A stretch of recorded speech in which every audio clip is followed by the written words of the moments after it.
Pregnant వీళ్ళ ఆయన కాలు చేతు ఇక్కడ నుంచి తొడ నుంచి కింద వరకు కాలు విరిగిపోయింది. ఆ వెన్నుపూస విరిగిపోతే ఏమన్నా కూర్చోగలరా? నడవలేరు కదా. అలాంటప్పుడు ఇప్పుడు ఏంటంటే సిచ్యువేషన్ మనకు కూడా తెలీదు. ఒకవేళ రేపు పొద్దున అతను ఒకవేళ వీల్ చైర్ గతి అయితే అతనికి ఇద్దరు భార్యలు, చిన్న పెద్ద ఉంది, ప్రెగ్నెంట్ ఈ అమ్మాయి. ఎవరు పెద్ద దిక్కు? ఎవరు చిల్లిస్తారు?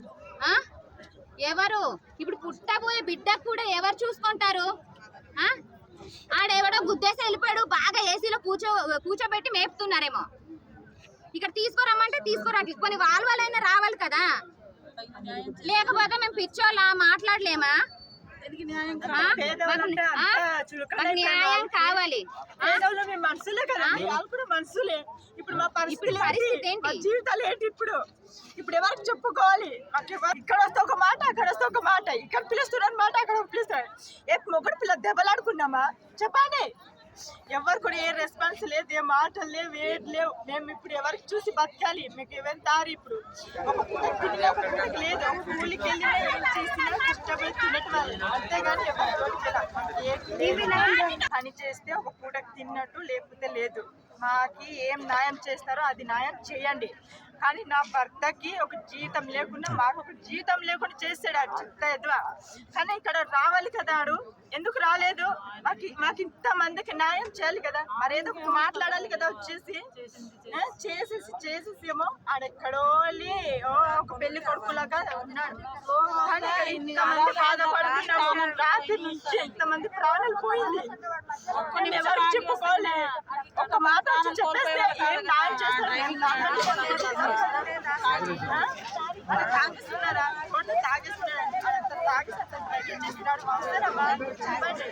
పిల్లలు ఏ సంవత్సరం కానీ రావడం అంటే వాడు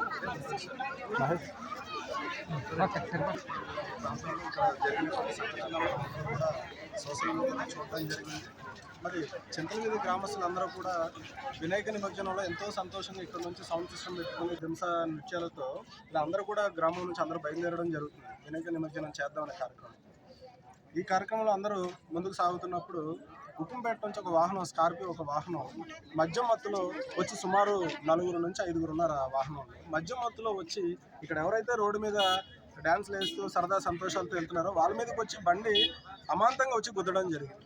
ఇదేదో అనుకోకుండా జరిగినటువంటి పరిస్థితి కాదు. ఎందుకంటే వాహనం వెళ్ళడానికి ఇక్కడ చాలా ప్లేస్ ఉన్నప్పటికి కూడాను వాళ్ళు మధ్య మత్తులో ఉన్నారు కాబట్టి వచ్చి వీళ్ళ మీదకి వచ్చి బండి ఎక్కడం జరిగింది. ఈ సంఘటనలో 2 చనిపోవడం జరిగింది. సుమారు 5-6 కుటుంబాలు కాళ్ళు చేతులు ఇరిగినటువంటి పరిస్థితి. ఈరోజు ఈ సంఘటన జరిగి 15 గంటలు అవుతుంది. ఈ రోజు వరకు ఇంతవరకు ఎవరు కూడా వచ్చి వీళ్ళకి అలా న్యాయం చేస్తామని చెప్పి అడిగే పరిస్థితి లేదు. మరి నేను ప్రభుత్వానికి ఒకటే డిమాండ్ చేస్తున్నాను, ఎక్కడో మారుమూలలో జరిగితే వేరే విషయం. ఈరోజు జిల్లా హెడ్ క్వార్టర్లో 2-3 కిలోమీటర్ల దూరంలో ఒక కలెక్టర్ ఉండే పరిధిలో 3 కిలోమీటర్ల దూరంలో ఉంటే ఇక్కడ కూలి పని చేసుకున్న బ్రతికే కుటుంబానికి ఇలా అన్యాయం జరిగితే పట్టించుకోకపోతే మరి ప్రభుత్వం దేనికోసం ఉన్నట్టు మీరు ఒకసారి అర్థం చేసుకోవాలి. ఎందుకంటే ఇక్కడ ఉన్నటువంటి కుటుంబ సభ్యులు అందరూ కూడా ఇక్కడ రోజు కూలికి వెళ్ళి పనిచేసే వ్యక్తులు, రోజు 500-700 పనికి వెళ్ళేవాళ్ళు. ఇక్కడ ఎవరు కూడా ఉద్యోగస్తులు ఎవరు కూడా లేరు. ఇలాంటప్పుడు మరి జిల్లా హెడ్ క్వార్టర్లో ఇక్కడే ఎమ్మెల్యే గారు ఉంటారు, లేదంటే కలెక్టర్ గారు ఉంటారు, సబ్ కలెక్టర్, పిఓ అందరూ కూడా ఉన్నారు, ఐఏఎస్లు ఐపీఎస్లు అధికారులు ఇంతమంది ఉన్నప్పటికి కూడాను ఒక పేద కుటుంబానికి ఇలా అన్యాయం జరిగినప్పుడు పట్టించుకోకపోవడం ఇది చాలా దారుణం. మరి ప్రభుత్వం నుంచి కూడా ఖచ్చితంగా వీళ్ళకి ఏదో ఒక న్యాయం చేయాలా. గుద్దినటువంటి వ్యక్తి ఎవరైతే ఉన్నారో ఈ పిల్లలకి కానీ వాళ్ళు కుటుంబ సభ్యులు ఎవరైతే ఉన్నారో వాళ్ళకు కూడా ఆర్థికంగా భరోసా ఇచ్చి వాళ్ళకి న్యాయం చేయాలని చెప్పి మా గ్రామస్తులు అందరి తరఫున మేము కూడా డిమాండ్ చేయడం జరుగుతుంది. మాకు కానీ న్యాయం జరగకపోతే ఏదో ఈ ఒక్కరోజు ఏదో వర్షం వస్తుందో లెగిసిపోతారని అనుకుంటున్నారేమో, ఖచ్చితంగా అవసరమైతే రాత్రులు కూడా ఈ రోజు నుంచి మాకు న్యాయంగా జరగకపోతే ఖచ్చితంగా ఇక్కడే మేము ఉండే పరిస్థితి. కాబట్టి మీ మీడియా ముందుగా మేము చెప్తున్నాం ఒకటే, ఈ కుటుంబాలకు న్యాయం చేయండి. ఎవరైనా సరే, పెద్ద మనుషులైనా, ప్రభుత్వం అయినా, లేదంటే పోలీస్ డిపార్ట్మెంట్ అయినా, రెవెన్యూ డిపార్ట్మెంట్ అయినా సరే కుటుంబానికి న్యాయం చేయాలని చెప్పి కుటుంబ సభ్యులందరి తరఫున మేము కోరడం జరుగుతుంది. ఉన్నారండి, వాళ్ళ తండ్రి ఉంటే వీళ్ళకి అన్నీ చూసుకుంటాడు, వీళ్ళకి ప్రతి అవసరాలు కూడా తీరుస్తారు. మరి తండ్రి లేకపోతే ఎవడు తీరుస్తాడు?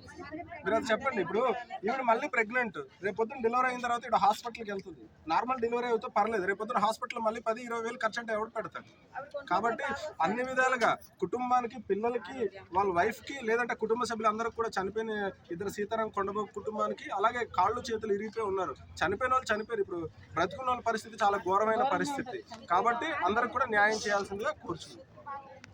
మరి నిన్నటి కాల సమయంలో ఇక్కడ చింతవీధి గ్రామంలో వినాయక చవితి సందర్భంగా ఊరేగింపుకొని వస్తుంటే కనుక ఇలాగా యాక్సిడెంట్ జరిగింది. 8 మందికి అనగానే 2 చనిపోవడం జరిగిందండి. 6గురికి గాయాలయ్యింది. మరి ప్రాముఖ్యంగా ఇక్కడ ఉంటున్న వాళ్ళు ఏంటంటే కూలి చేసుకుంటేనే కానీ మా పుట్ట కోసం లేదు సార్. చనిపోయిన ఆ యొక్క 2 కుటుంబాలకి ఏదేమైనా సరే న్యాయం జరగాలి. వారికి 3 పిల్లలు ఉన్నారు. మరి ఆమె హెల్త్ బాగాలేదు, ఆమెకు మరి ప్రెగ్నెంట్ ఉన్నది. కాబట్టి దయచేసి మీరు మాకు న్యాయం చేయాలి సార్. న్యాయం చేసేదాకా మేము ఇక్కడ నుండి లేగము. ఏంటంటే కనుక ప్రభుత్వం నుండి ఏమైనా సరే ఆ 2 కుటుంబాలకి ఏదైనా ఒక ఉపాధి కల్పించాలి. కల్పించకపోతే కనుక వారు బ్రతకడం చాలా కష్టం సార్. అలాగే మరి ఎంతోమంది వస్తున్నారు, వెళ్ళిపోతున్నారు. నిన్నటి కాల సమయం నుండి ఇంత జరిగింది, 2 మంది చనిపోయారు, 2 ఫ్యామిలీస్ రోడ్డు మీద కూర్చున్నది. అయినా సరే ఒక్కడ కూడా వచ్చి మాకు న్యాయం జరగడానికి ముందుకు రాలేదు, ఎవరు కూడా రాలేదండి. మాకు న్యాయం జరిగేదాకా మేము ఇక్కడే కూర్చుంటాము. మాకు న్యాయం ఏదైతే చూపిస్తారో అప్పుడు మేము ఇది ముగించడం జరుగుతుంది. ప్రాముఖ్యంగా ఏంటంటే ఆవిడ ప్రెగ్నెంట్, ఆవిడకి హెల్త్ బాగాలేదు సార్. దయచేసి ప్రభుత్వం నుండి ఏదైనా ఒక చిన్న ఉపాధి కల్పిస్తే వారి జీవితాంతం బ్రతకడానికి అవకాశం ఉంటుంది.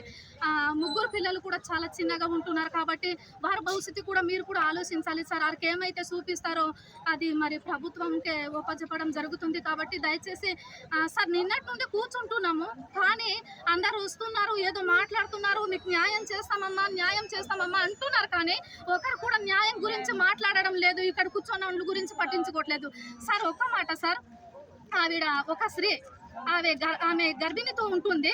నిన్నటి కాల సమయం నుండి కూర్చున్నప్పుడు నిజంగా ఆవిడకి తినకుండా ఉంటే లోపల బేబీ పరిస్థితి ఏంటి, ఆవిడ పరిస్థితి ఏంటి, ఆవిడ ఏమైనా అవుతే గనక ఎవరు బాధ్యులు సార్? గనక దయచేసి వీటన్నిటిని మీ దృష్టిలో పెట్టుకొని మాకు న్యాయం జరగాలి. న్యాయం జరిగేదాకా ఇక్కడే కూర్చుంటాము. అలాగే వారికి ఏదైనా ఒక ఉపాధి కల్పించాలి. అలాగే ఓకే నా మా ఆయన చనిపోయారు.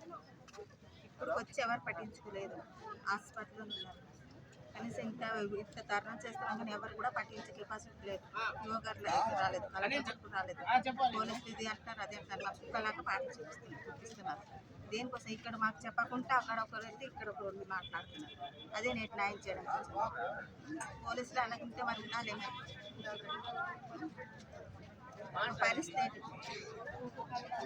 మాకు ఏదైనా కనిపించాలి. మా బతుకు మాకు ఏమి లేదు, భూమి పుట్ట ఏం లేదు, చాలా పేద పరిస్థితి. కూలికి వెళ్తే కుండాడుతుంది కానీ డొక్కాడదు. మా పరిస్థితి అలాంటిది అన్నమాట. కూలికి వెళ్తే తిన్నట్టు, లేకపోతే మాకు ఏదైనా న్యాయం కావాలి, మాకు ఏదైనా కావాలి, ఉపాధి కావాలి, మాకు ఉద్యోగ భద్రత కల్పించాలని, మాకు ఉద్యోగ భద్రత ఏదైనా కావాలి. లేకపోతే మేము కలెక్టర్ ఆఫీస్ నుంచి చచ్చిపోతాం ఈ పిల్లలతో మేము అందరు కలిసి. అంతే, మాకేదైనా కల్పించాలి. కాదమ్మా, మరి మీ దగ్గరికి ఎవరు వచ్చినట్టున్నారు కదా? రాత్రి హాస్పిటల్లో కూడా కలెక్టర్ సార్ వచ్చినప్పుడు మేము అక్కడ ధర్నా చేసి కూర్చున్నాం. అడిగినప్పుడు అతను ఏదో వెళ్ళిపోయాడు. మా చింతల వీధి నుండి పాడేంత వరకు ఈ ప్రోగ్రాం అందిపోయి ఉన్నది. ఈ దేవుడు దిగబెట్టుకుంటున్నారు అందరు జనాలందరూ. ఇక్కడే కాదు పండగ, అన్ని విలేజ్ లో కూడా జరుగుతుంది. కానీ ఇక్కడ ఏమైందో సైడ్ ఉన్నది చాలా దూరం వరకు పెద్ద పెద్ద బస్సులే లారీల సైడ్ ఇచ్చుకొని వెళ్తున్నారు. అతను కళ్ళు దుబ్బుకుపోయిందా? జనాలు కనబడలేదా? ఆ సౌండ్ సిస్టమ్ వినబడలేదా? మేము ఇక్కడ నుండి పేషెంట్లకు తీసుకెళ్లి హాస్పిటల్లో కూర్చుంటే కలెక్టర్ గారు భాగ్యలక్ష్మి గారు వచ్చారు. కానీ అక్కడ మేము ఆ బండికి మేము ఎదురుగా కూర్చున్నామండి, ధర్నా చేసాము. కానీ కలెక్టర్ గారు ఏ సైడ్ నుండి తప్పించుకొని వెళ్ళిపోయాడు.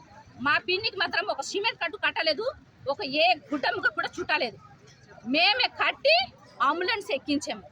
హాస్పిటల్కి ఇప్పుడు వాళ్ళు పడి ఉన్నారు. హాస్పిటల్లో కూడా ఆ కేజెస్లో కూడా ఏ ట్రీట్మెంట్ జరగలేదు మా పిన్ని గారికి. వాళ్ళు దిక్కు ఎవరు? కోమలు ఉంది మా పిన్ని. ఇప్పుడు మా పిన్ని పరిస్థితి ఏంటి? ఒక పిల్లకైతే అమ్మ నాన్న తల్లి తండ్రి ఎవ్వరు లేరు. ఆ పిల్లకు ఒక చెయ్యి ఇరిగిపోయింది. ఆ పిల్ల ఆ పిల్ల దొడ్డి ఎవరు చేస్తారు? ఆ పిల్ల సేవ ఎవరు చేస్తారు? ఆ పిల్ల కోలుకునేంత వరకు ఎవరు చూసుకుంటారు? ఈ ప్రజలకి న్యాయం ఎవరు చేస్తారు? చెయ్యండి. ఆ అమ్మాయి కూడా వికలాంగుంది. ఆ అమ్మాయికి ఒక పెన్షన్ లేదు, ఒక ఆధార్ కార్డు అంటూ లేదు. ఆ పిల్లకి పెన్షన్ కూడా లేదు. ఆ పిల్లకి ఆ పిల్ల పరిస్థితి ఏంటి? ఆ పిల్లకి కానీ ఈ చనిపోయిన వాళ్ళకి ఇప్పుడు ఆ పేషెంట్లకి ఈ న్యాయం ఎవరు చేస్తారు? మీ మీడియా తరపునైనా సరే చెయ్యాలా మాకు. రాత్రి నుండి తిండి లేదు, పచ్చి మంచినీళ్ళు లేదు, టీ లేదు, అలాగ రోడ్డు మీద కూర్చున్నాం. మేమైతే మనుషులా లేకపోతే కుక్కలా, మేమైతే జంతువులా? మేము కూడా అందరికి లాగా మేము ఓట్లు వేయాలంటే వేస్తున్నాము, అక్కడ ధర్నాకి రమ్మంటే వెళ్తున్నాము. మేము అన్ని విషయాలు మేము పట్టించుకుంటున్నాము. మేమైతే పట్టించుకోలేదా? మేము కూడా మనుషులే కదా, అధికారులు చెప్పినట్టు వింటున్నాం కదా. మీడియా తరఫున మాకు ఏం న్యాయం చేస్తారో చేయండి. ఎవరు కూడా వచ్చి ఇక్కడ ఇలా ఎలా చెయ్యాలమ్మా అలా చెయ్యాలమ్మా అనేసి ఏ ఒక్కరు వచ్చి మాట్లాడలేదు. ఏ కలెక్టర్ రాలేదు, ఏ పిఓ రాలేదు, ఎవరు రాలేదు. అధికారులు రావాలి, రావాలి, అధికారులు బాధ్యత కుటుంబానికి